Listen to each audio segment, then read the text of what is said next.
Lagos State Governor Babajide Sanwo-Olu has enjoined Nigerians to be focused and stand with Almighty Allah in prayers to see the nation through the present economic challenges. The governor gave this charge at the Lagos Central Mosque 2024 annual Ramadan public lecture with the theme, The Current Economic Situation, Solution from Islamic Perspective, held at Lagos Central Mosque, Lagos Island, Lagos.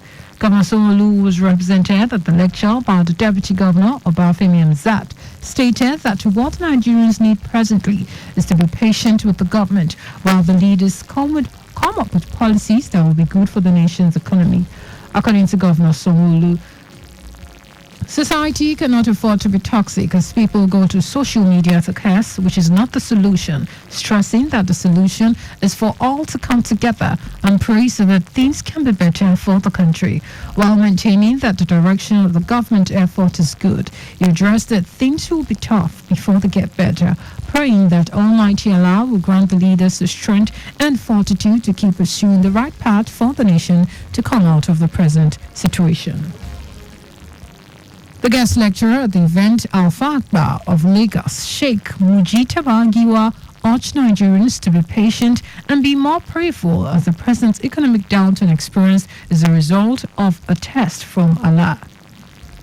Lagos State Governor Babajide Sanwo-Olu has directed that Onje co-food markets should commence discounted sale of food items across the 5 divisions of Lagos, effective from Sunday, March 17. The food items, rice, beans, gari, bread, eggs, tomatoes, pepper, amongst others, will be sold at 25% discount to residents. In a statement, the Commissioner for Information and Strategy, Bengal Motoshaw, said in order to prevent sharp practices and ensure food reaches a large number of Lagosians, a voucher system will be introduced as the pilot scheme kicks off. Motoshaw explained that the independent payment solution providers and food vendors have been identified and carefully selected to operate the process, while also providing real-time data on the exercise for monitoring. According to him, for the purpose of transparency, prices of items have also been listed as a 5-kilogram bag of rice would sell for 5,325 naira, while 1 kilogram for 1,065 naira. Also, 5-kilogram bag of beans will be sold for 6,225 naira, while 1 kilogram would sell for 1,245 naira. The Commissioner noted that the prices of other staple food items will also be made available through various media outlets, adding that the market will be open at 27 locations in Ikeja, 6 in Lagos Island, 9 in Ikorodu, 5 in Epe, and 10 in Badagry divisions. Okwama, an Ijaw community in Bomadi local government area of Delta State, has turned into a ghost town in the aftermath of the killing of 22 soldiers dispatched to the area on a peace mission. The defense headquarters confirmed the killings with the Chief of Defense Staff, Christopher Musa, ordering the immediate arrest and investigation of all those involved. Residents of the neighboring communities said military aircraft were hovering over them, ostensibly on reconnaissance missions. This sparked fear, and military invasions and operations in the area were imminent. The military men were reportedly caught in an ambush on their way back to their base after the meeting with the leaders of Okwama community ended in a deadlock. Confirming the development in a statement, the acting director, Defense Information, Tako Gusau, said the Delta State government had been briefed about the situation. A group of Middle Belt patriots has warned the state governors not to succumb to pressure from the federal government to cede lands to herders for grazing.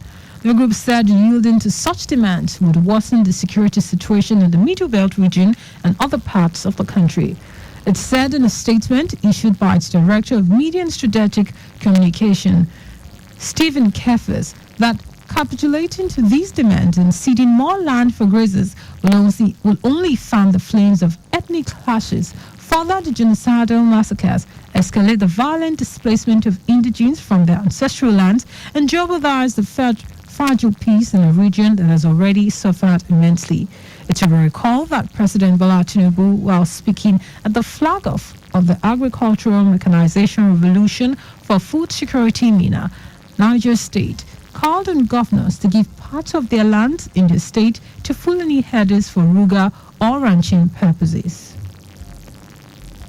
Chief of Defense Staff Christopher Musa has ordered a probe into the tragic killings of 4 senior officers and 12 soldiers in Delta State.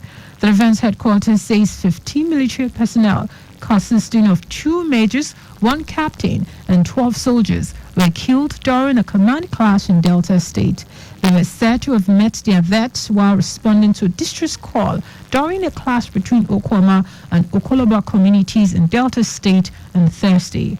According to a statement by the Director, Defense Information, Toko Gusau, the troops who were on a peace mission to Okwama community in Bomadi LGA were attacked and killed by some community youths. He noted that the commanding officer who led the reinforcement team was among those killed in the clash.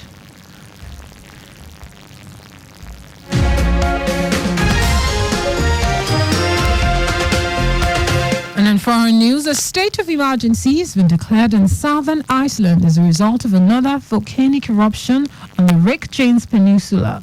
The lava has reached the eastern defenses around the evacuated town of Grindavik. It is thought to be the most powerful flare-up so far, according to the local media. According to geophysicist Magnus Gottmundsson, who was among those to fly over the affected area in a helicopter, the eruption was the most powerful so far, saying it was possible that lava could flow into the sea. The last time the Reykjanes Peninsula had a period of volcanic activity was 800 years ago, and the eruptions went on for decades. This is the 7th eruption since 2021, and scientists believe the area is entering a new volcanic era that could last for decades or even centuries. And in sports, Nigeria's men's handball team coach Rafiu Salami says his team will do its best against Egypt in their final group match today. The Golden Arrows qualified for the semi-final on the handball event at the 13th African Games, which is ongoing in Ghana, following their 30-18 victory over Mali. Salami's side knew their job was to get an emphatic victory against Mali, who had lost to Egypt in their previous match with a large goal margin, and they came through with a resounding victory despite few turnovers. Coach Salami, while speaking to the press after the match, said despite the initial struggle his team had in the first half, the players came back into their element and won well enough to qualify for the semi-final. He also said ahead of the final match against Egypt, the plan is to ensure they get good results so they can lead the group to get a favorable draw in the semi-final. Just before we go, maintain adequate distance from the vehicle ahead of you to avoid collision. You can follow us and like all our various social media platforms, like X, formerly Twitter, Traffic Radio 961, Instagram, Lagos Traffic Radio 961. Watch us live on Facebook, Lagos Traffic Radio 96.1 FM. On YouTube, subscribe and watch all our previous programs and news on our channel, Traffic Radio 961.